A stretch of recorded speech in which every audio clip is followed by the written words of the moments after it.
This is PPD, the Philippine Podcast Directory, the one-stop list of podcasters in the Philippines. The PPD has brought a lot of podcasters and podcast titles together in one place. Our goals include bringing startup podcasts to a wider audience, forming a community of podcasters to raise the standards of Pinoy podcasting, and giving listeners a one-stop hub where they can find titles they might be interested in. The PPD also has its own podcast, The PPD Show, highlighting specific podcasters and podcasts in each episode to give listeners a glimpse of the people behind the mic.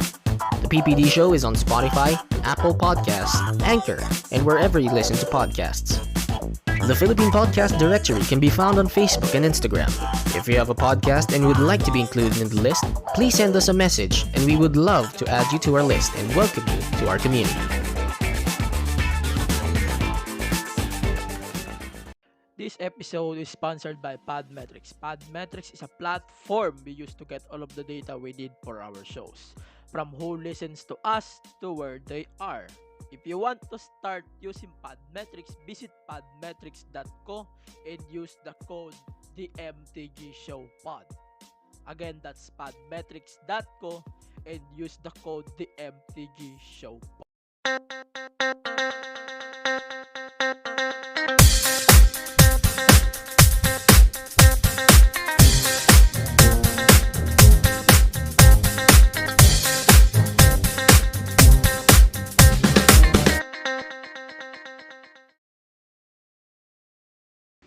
Yeah, welcome to another Unfiltered Tagalog Wrestling Podcast. This is the MTG Show Podcast. So, unfortunately, my first recording on this episode last night was fucked up. Fucked up, for real. Seryoso, putang ina, nababad trip ako. And still, may hangover pa ako sa nangyari kagabi. And nababad trip pa din ako at the same time. So, ayoko na magpatagal. So, my Lazada and Shopee links is still available. Kahit matapos na ang 11/11, kahit mangyari na ang 12/12, malapit na ang 12/12, the biggest sale of the year indeed. Since napakalapit na nitong 12/12. And ang putang ina nang nangyari sa ating... Again, guys, I wanna say sorry, guys. Apologies dahil... di na masyado naaksikaso tong pod. It's been a week. Dapat talaga Thursday pala magre-release na ako ng episode. But unfortunately, medyo dahil nga sa kay Ulysses, hindi natin nagawa yon. And I'm sorry for that. And promise, babawi tayo for the next few weeks since malapit na po ang ating year-end bash, awards night. Pina-final ko na lahat ng details pero mamaya i-explain natin yung mga pinaplano ko na concept for this podcast awards. Ito na rin yung isa sa mga huli nating episodes for the pod this year. Yun na yung isa sa mga episodes natin. The final episode of the pod will be a review, obviously TLC or I think TLC review. And after of that episode, I'm going to take a 2-week or 3-week break. So, masasapaw dito ang Wrestle Kingdom on January 5. Manonood lang tayo ng Wrestle Kingdom of that day. Hindi ako magre-review. So, may review for Wrestle Kingdom probably will be released on I think 3rd week of January before Royal Rumble. So, medyo mag-rush tayo doon ng konti. Pero titingnan natin kung ano ba ang mga progress nitong 3-week break ko after that, kung ano pa yung magagawa ko after that 3-week break. Pero let's see. So today's episode is sponsored by Podmetrics. Podmetrics is a platform we use to get all of the data we need for the show. So if you want to know about Podmetrics, visit podmetrics.co and use the code TMTGShowPod. Again, that's podmetrics.co and use the code TMTGShowPod. Again, also sponsored by Mr. Speedy. Mr. Speedy is, I don't know what it is, pero I think ito ay isang delivery platform na kung saan pwede ka nang mag-shopping gamit itong app na to. Pa-deliver mo lang, darating na yan sa bahay nyo. And if you used my code Mr. Speedy TMTGSP, pwede ka makakuha ng 50 pesos on your first Mr. Speedy delivery. And guarantee ko yan guys, darating yan sa bahay nyo. And sure ko it's gonna be good. And yun.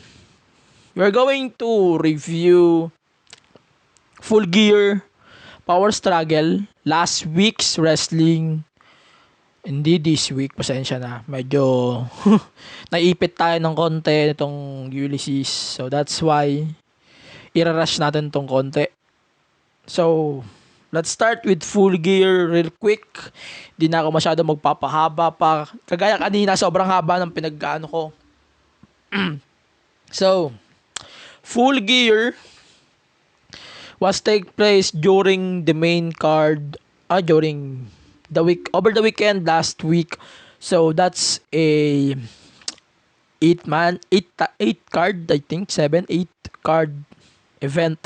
So the buy-in opens with Serena Deeb versus Allison Kay for the NWA Women's World Title.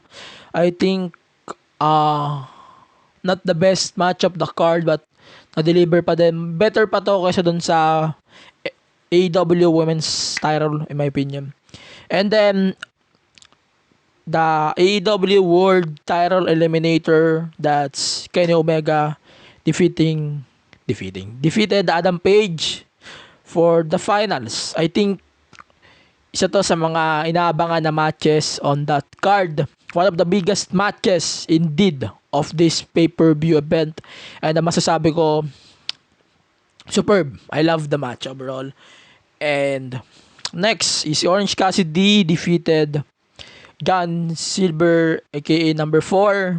I think not the biggest Orange Cassidy fan, but para sa akin, ito yung tinatawag kong bathroom breaks dahil di naman siya yung sobrang interesting and entertaining si Aussie, of course, but para sa akin hindi ito yung match na pwede kong i-move panoorin ng buo dahil aside sa hindi naman siya nakaka-apekto sa mga storylines, parang filler lang siya.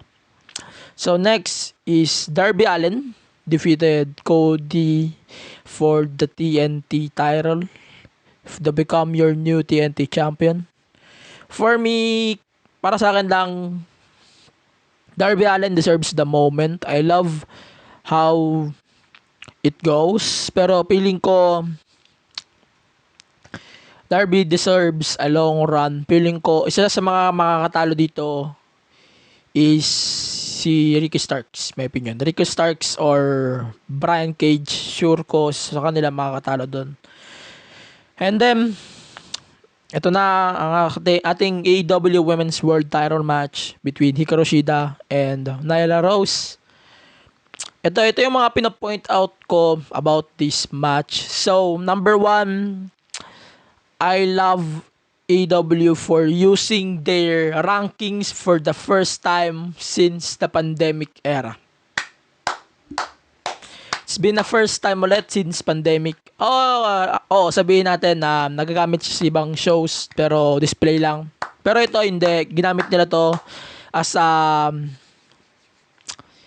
guide to determine Nyla Rose as the number 1 contender. Kahit sabihin natin ayoko kay Nyla, pero diyan sila nakilala sa rankings na yan If they think na it doesn't matter doon sa rankings na inisip nila na wala kaming pakinggan sa rankings na yan, alright, that's fine, stupid.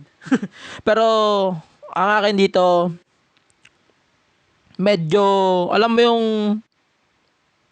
fact na they are using the rankings to determine the contendership at parang feeling ko pointless talaga siya in the first place. Let's see for the next few days or months para mas makita pa natin yung fate nitong rankings na to. I think di nila aalisin to. And then the Young Bucks versus FTR for the tag titles. If natalo nga yung Young Bucks dito, di na sila lalaban for the tag titles ever again. And nangyari nga yung opposite.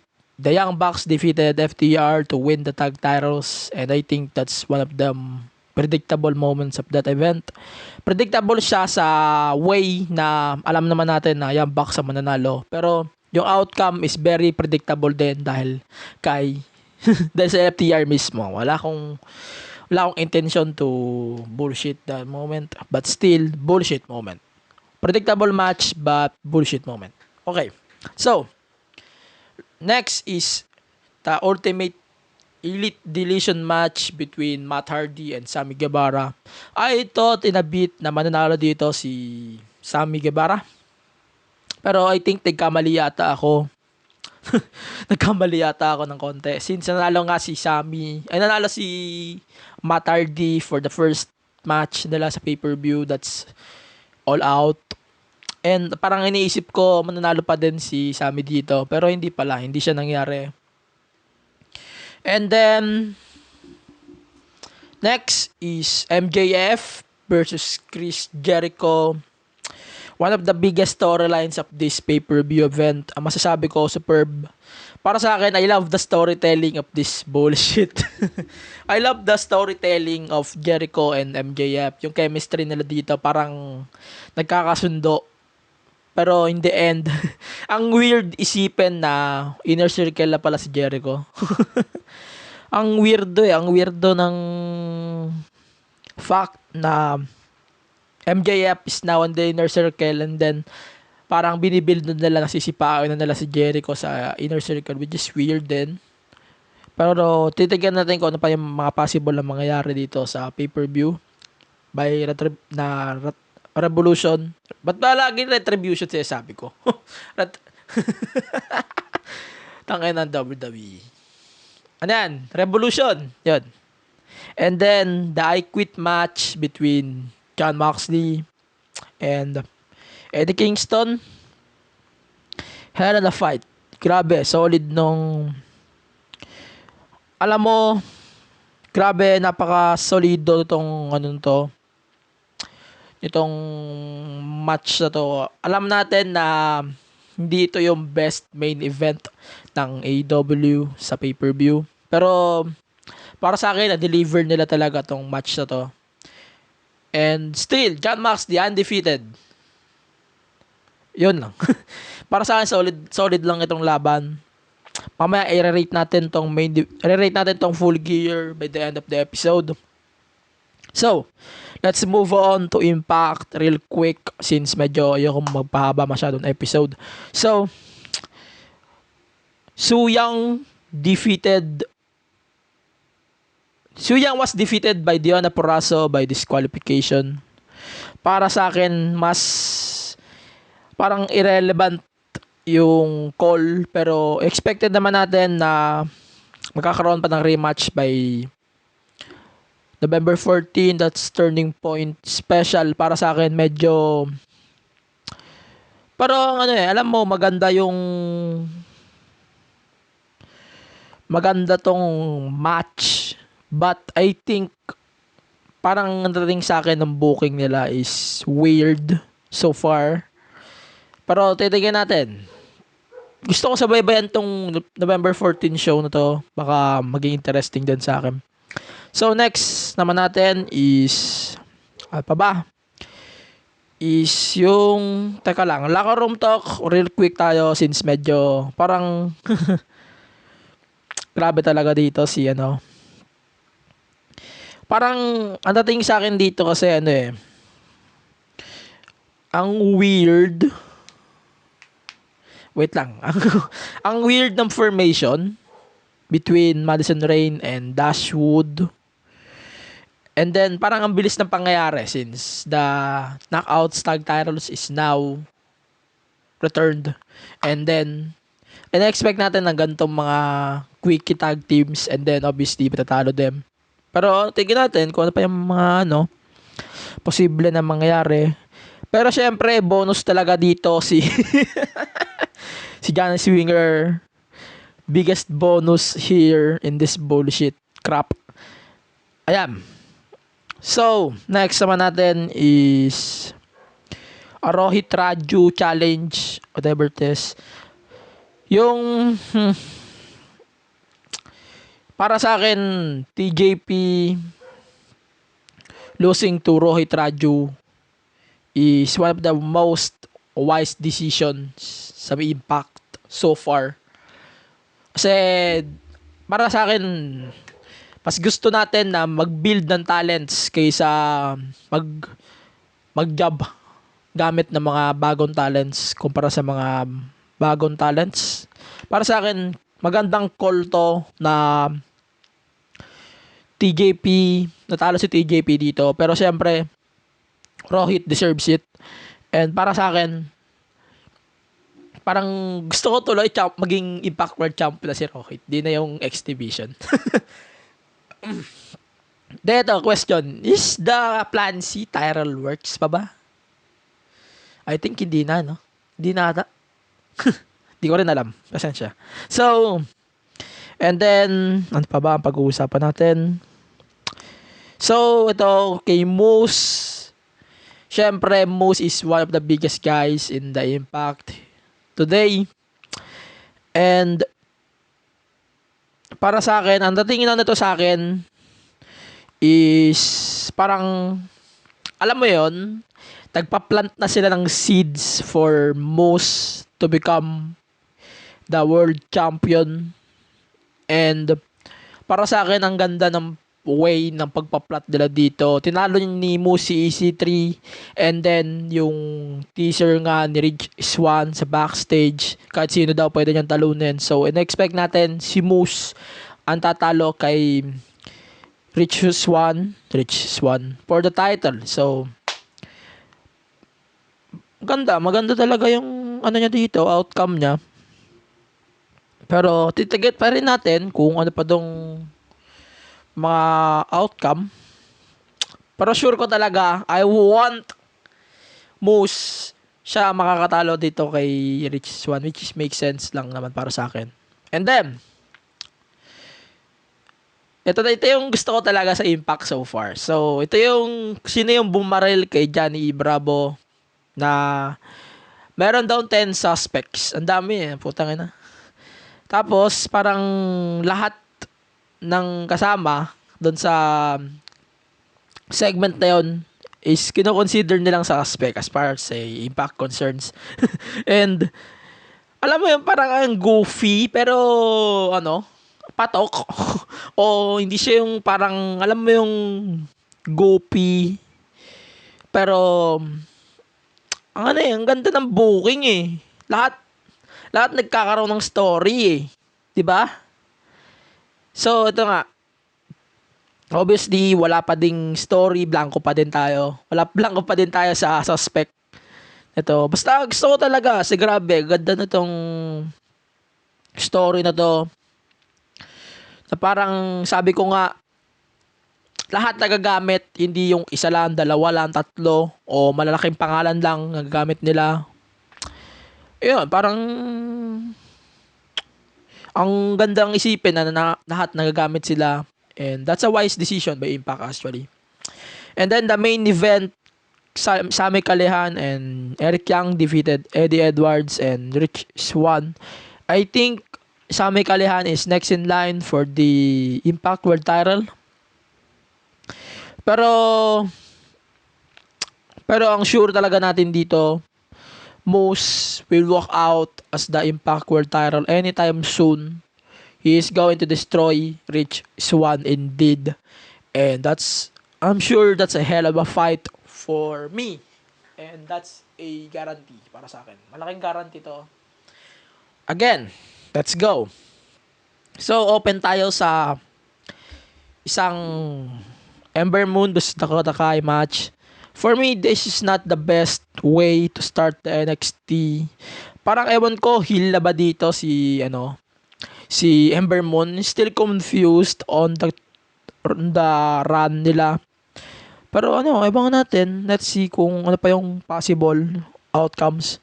Pero I want to see Dakota Kai defeating Io Shirai for the title.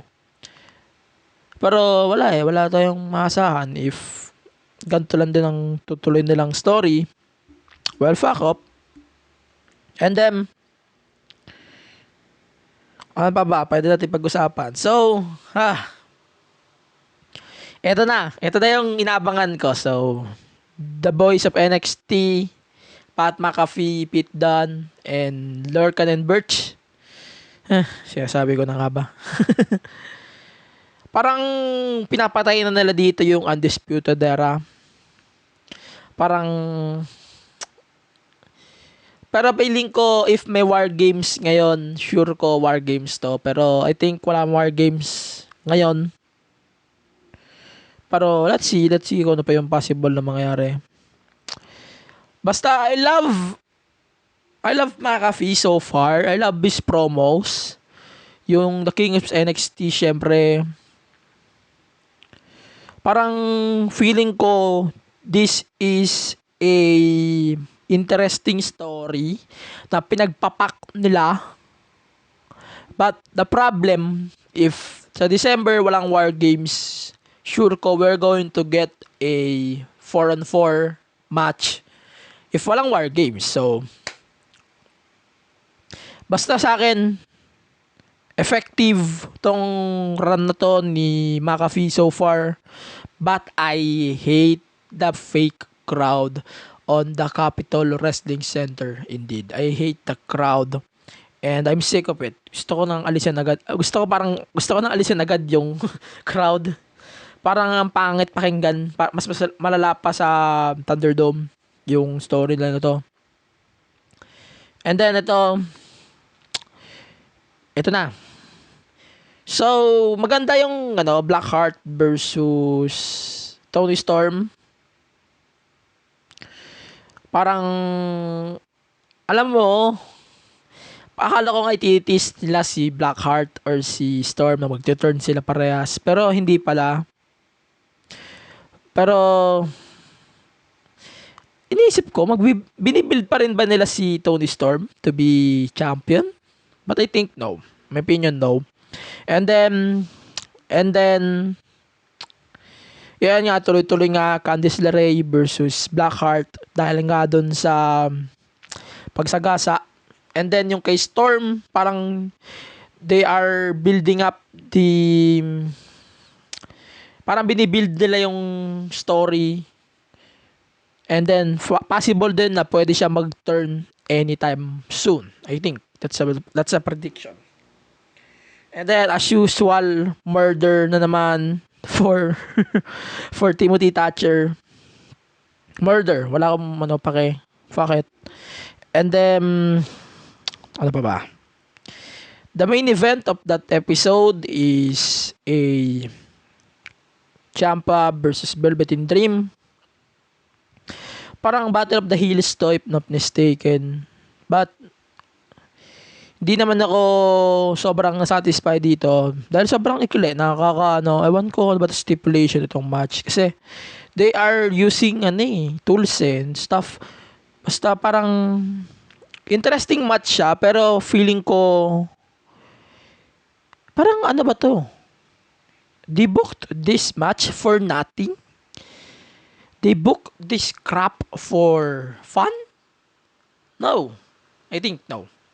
Meron ditong storyline na mabubuo and sure ko isa tong match na to sa factors. That's why they are trying to building up this crap. So, yeah. So, AEW obviously, parang I want to point out interesting storylines na lang.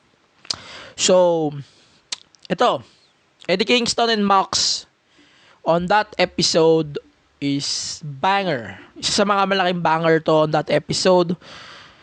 Yung kay Kingston, syempre, grabe talaga si Kingston, man. One of the best mic improvements yun para sa akin. Mic guys. Na they can slay everybody on the mic every time they talks about their enemies or their shit. Parang, I think na Eddie Kingston would slay everybody in the microphone right now. Parang that's an interesting move for AEW to build the storyline. And then, ito pa.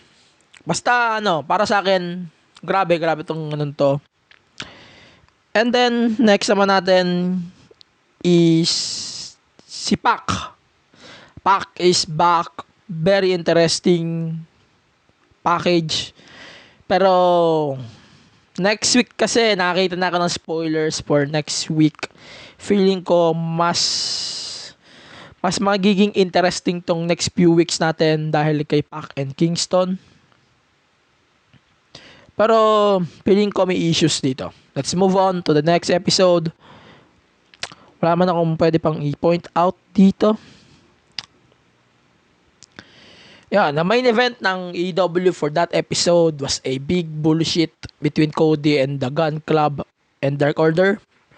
Parang, ang dating sa akin ito, alam mo yung typical na WWE show na dating 2016, parang they throwing wrestlers out for a match and then they're going to fight for around 10-15 minutes. Then that's it. That's parang hindi na siya yung interesting matches na parang inisip ko din na hindi siya makakatulong sa pagbibuild ng Cody versus Darby Allin match na nangyari sa Full Gear. I don't think nakatulong siya. Seryoso. Yan. And then let's talk to NXT UK real quick since medyo maikli lang naman ang NXT UK. So, A-Kid is the first guy na nag-advance sa team finals. The second is, pwede ko na ba sabihin? So that's, wait lang, di ko tanda yung sino di ko nabasa yung maayos yung spoiler, so di ko na sasabihin agad. Basta, abangan nyo na lang for next week kung sino yung isa pa. Pero sure ko magkakalaman tayo for next week. And then, in-announce din dito na magkakaroon nga ng Falls Count Anywhere match between Kaylee Ray and Piper Niven. And then, wow. Sana mag-change yan sa itong title. And, malaking sorpresa to for me. So, let's get down to it. SmackDown for last week's episode, for me, is one of the biggest matches of the night. I think without the cell, this match is better than the Hell in a Cell. My opinion. I love the outcome. Ewan ko lang siguro.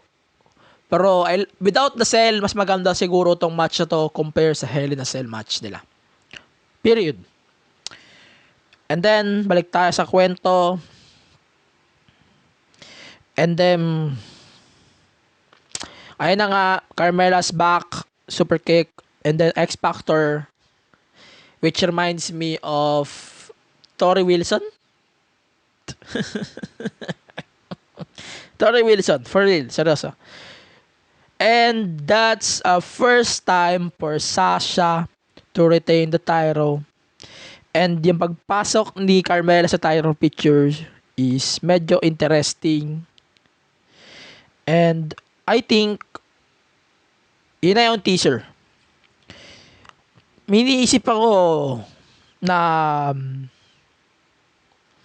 they're going to screw this Bayley Sasha for Carmella and Sasha. Pero ewan natin, let's see for the next few days and next few weeks if they're going to build an interesting story. If not, fuck you. And then, ano pa ba? Gusto ko i-point out muna tong mabilis. Tong kay... Wait. Gusto ko i-point out yung kay Jey Uso na parang naglolokohan pa rin sila dito na KO problem. So-called KO problem. And then parang they are tutuloy nila yung malaking problema sa Team SmackDown, I guess. And then the Roman doesn't give a fuck on the Team SmackDown. As always. Pero I'm sure may asahan tayong title change before the Survivor Series. For sure, man, siguro. And then, ano pa ba? Ano pa bang pwede natin sabihin? So, ito, Baron Corbin is now part of the Survivor Series elimination match. I guess, parang ang dating sa akin nitong pagpasok nila dito, pointless. Ito naman kay Reigns and kay Jey Uso, parang, alam mo yon na they are tinutuloy talaga nila yung pag-build sa family thing. But wala na silang paket sa Survivor Series. Parang ang weird isipin ng ganon. Parang, I think they are dicks on their brands. Parang ang talunan nila sa mga brands nila, but fuck it. And then, ayun, Ruby Riott defeated Natalya and Zelina Vega to be part of the SmackDown team. Parang ang dating sa akin, rush. And then, parang walang nagbe-benefit nung pagpasok dito ni Ruby Riott and Zelina Vega. But, still, tinatry pa rin natin dahil pa rin sa time constants, whatever it is. Fuck it. Ano pa yung mga pwedeng mangyari. And then next natin is si Otis. Parang seryoso dito lately si Otis nung na-observe ko, akala ko nga lalabas din dito si Tucker since meron palang draft and split na nangyari. Basta ang akin dito parang pointless na tong feud Tong Rollins, Rey Mysterio and Murphy feuds, now pointless. I think papaabutin pa nila tong WrestleMania. Basta ang pointless talaga nang dating sa akin. So, next natin is Kevin Owens versus Jey Uso. Alam mo, maganda talaga tong ang ganda talaga nung nakikita ko dito sa storyline na to. Yung kay Jey Uso and Roman Reigns, one of the biggest storylines of this SmackDown brand today. Pero ang dating sa akin lately nitong story is parang dicks na sila sa SmackDown team since wala silang pake. Kahit si Reigns wala siyang pake sa team niya for SmackDown sa Survivor Series versus Randy Orton. Parang ayan, dyan na lang kayo. Maglaban-laban kayo. I don't give a fuck. Ayokong bigyan kayo ng storyline. Parang ganun ang dating sa akin Ang weird pakinggan. Pero wala tayong magagawa. They are throwing matches everywhere. And that's stupid. Parang ang dating sa akin ang pangit. So ito, susunod naman natin is real quick Monday night before we move on to G1 na naman. So sa Power Struggle, ito Monday Night Raw, real quick lang natin to for the November 9 episode. So ito yung opener, which is basically a Miss TV with New Day. Parang obviously they are trying to tease the main event matchup. And parang kakaiba yung outcome Miss Morrison and then Orton, which is parang kakaiba. Ang dating sa akin kakaiba, pero we are trying to catch the fact na they're building up a title. I think they're building up a title change before Survivor Series, I guess. And then ito naman ang susunod is a Matt Riddle versus Hardy versus Elias. Parang okay. Expectation versus reality. Okay, deserve pa rin naman ni Matt Riddle tong spot na to para sa akin. But parang ang dating sa akin na talaga ng Survivor Series event to stupid and irrelevant booking. And then let's move on to Lana and Shayna. Not the biggest match of that night, but still bullshit. Let's move on. Tapos, ang ewan ko, ano bang iniisip ko dito? Ito.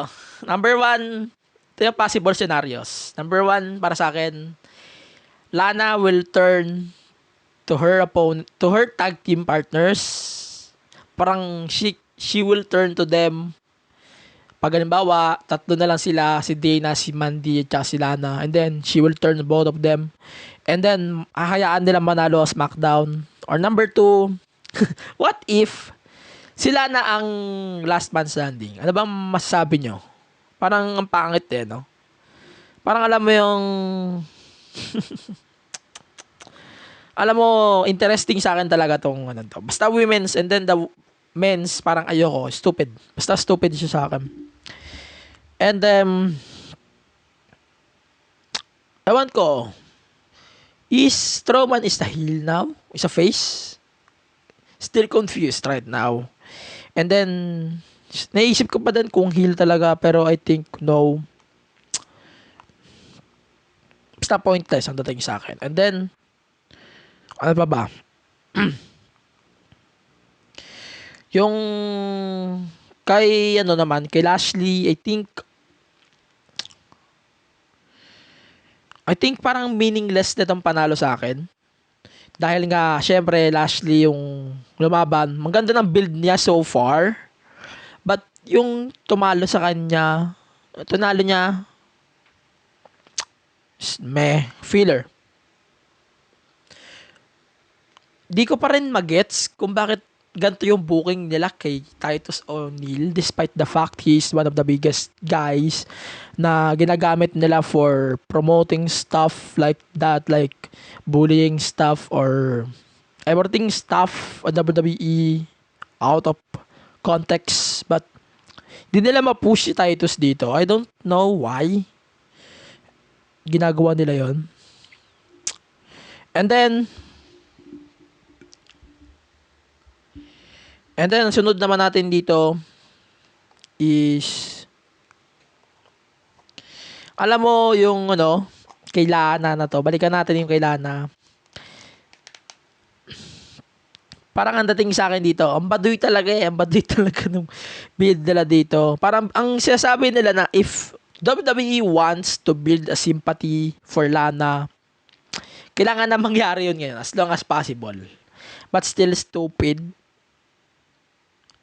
Pero still, heel ba si Lana? Face? No, hindi ko alam. Wala rin ako ideya. And then, ito naman, susunod natin is a ridiculous 24/7 title match. Tangay na. Fuck this. Tawa na lang ako ng tawa. Pero fuck this crap. Sobrang fuck this crap. Ewan ko kung ano ba talagang something na mabibigay nila kay wait, tangkay na. Kung ano po yung pwede nilang ibigay sa 24/7 title, yun lang naman ang pwede nilang maibigay. And that's stupid in my opinion. And then, the main event, 6-man tag. Ang ganda ng dito ni Orton. Basta ang ganda ng niya dito so far. Pero, overall episode, this week's Monday night is a meh. And then, ang interesting lang dito is Darby Allin. Yung Ali versus Ricochet and then yung triple threat. And then mamaya babalikan natin yung ratings, syempre, yung ratings.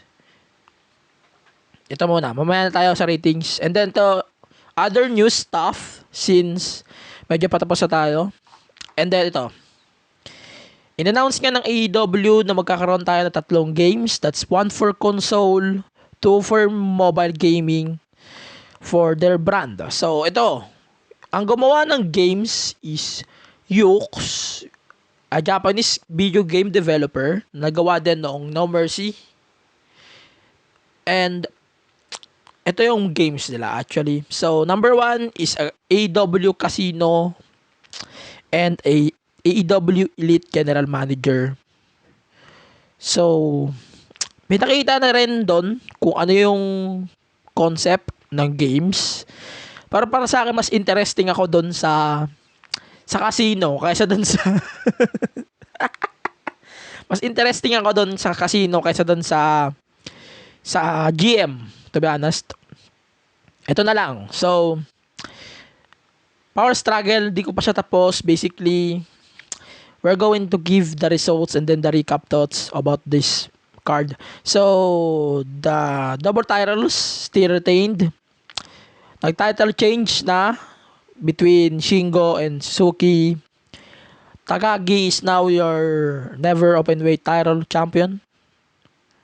And then, si Kenta pa rin ang holder ng IWGP US title match. Contract niya, I think sa Wrestle Kingdom niya rin makukuha to. And then, Jay White is now the winner will face Tetsuya Naito for the titles at Wrestle Kingdom Night 2. The matches are now announced. Wait lang. Patanga na, nag-jinx ako. So, the matches are now announced for day 1 and day 2. So, that's Tetsuya Naito versus Kota Ibushi for the double titles. If na-retain ni Tetsuya Naito, he will face Jay White on the next night, day 2, January 5, for the titles as well. If Kota Ibushi wins the day 1, and then he will face Jay White on the day 2.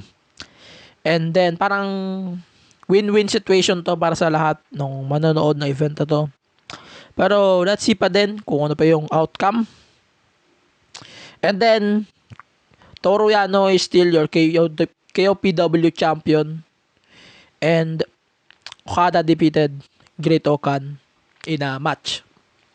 So, in-announce din sa Wrestle Kingdom na Okada versus Will Ospreay with a winner if, wait lang, ano ba stipulation na to? If wait. Wait lang, nag-jinx ako. If Ospreay wins, mag-retire na si Okada sa New Japan. For good na yon.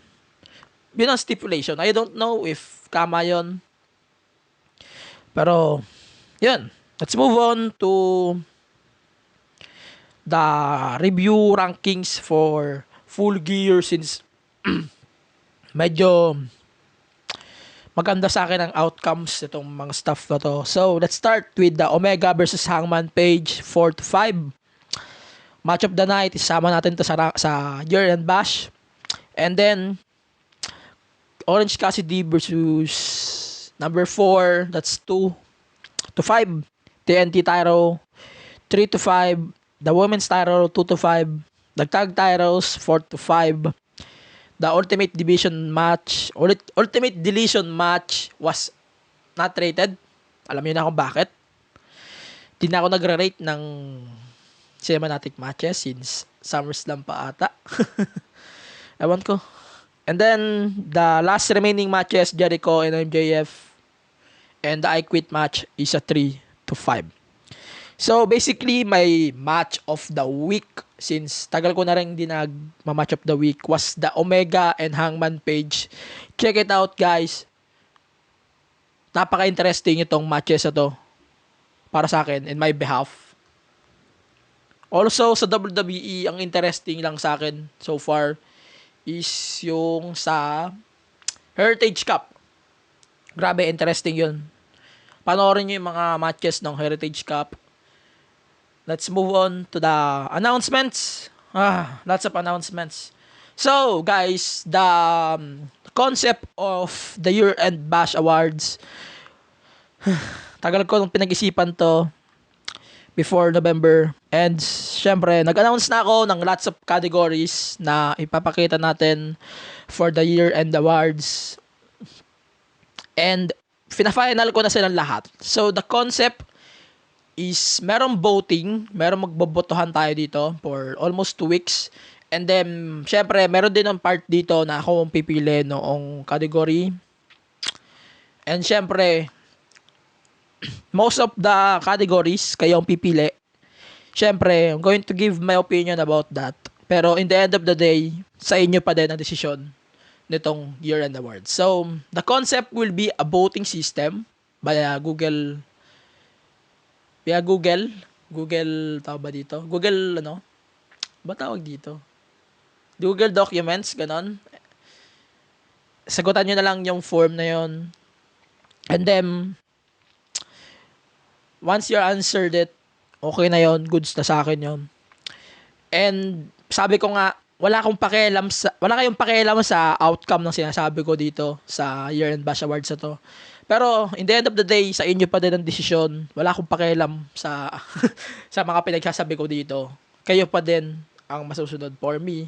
And I'm going to give my opinions as well if I want to. So, yun lang. So, by the end of November, mag-umpisa tayo ng voting. That's 2 weeks. And then, after that 2 weeks na yun, i-announce natin yung mga nanalo. And then, 1 episode lang yan 1 episode. And then, final episode of the year will be a TLC review. Yun na yan. Yun na lang ang aking plano for the remaining episodes for this year. Since I'm going to take a 3-week break after that. And, yun. So, ano tayo? Follow the podcast on Spotify, Apple Podcast, Google Podcast, Anchor. Download the MTG Show Podcast app on the Google Play Store. And soon on Apple Podcast. On Amazon Podcast. Abangan nyo na lang yan, announcements na yan about that Amazon Podcast. And then follow the podcast on facebook.com/The MTG Show Podcast, Twitter, Instagram @The MTG Show Pod, patreon.com/The MTG Show Pod. And Discord chat is still there. Mag-iingay pa rin naman tayo kahit paano. And sabi ko nga, lagi sa mga episodes sa to, stay safe and stay relaxed. But this time, guys, sa kabila ng lahat ng mga nangyari right now, sunod-sunod to, grabe, Rolly, COVID, and then, itong Ulysses, masabi ko lang, stay safe guys. Mag-iingat kayo palagi. And that's for the episode number 29. See you on the next episode. Adios.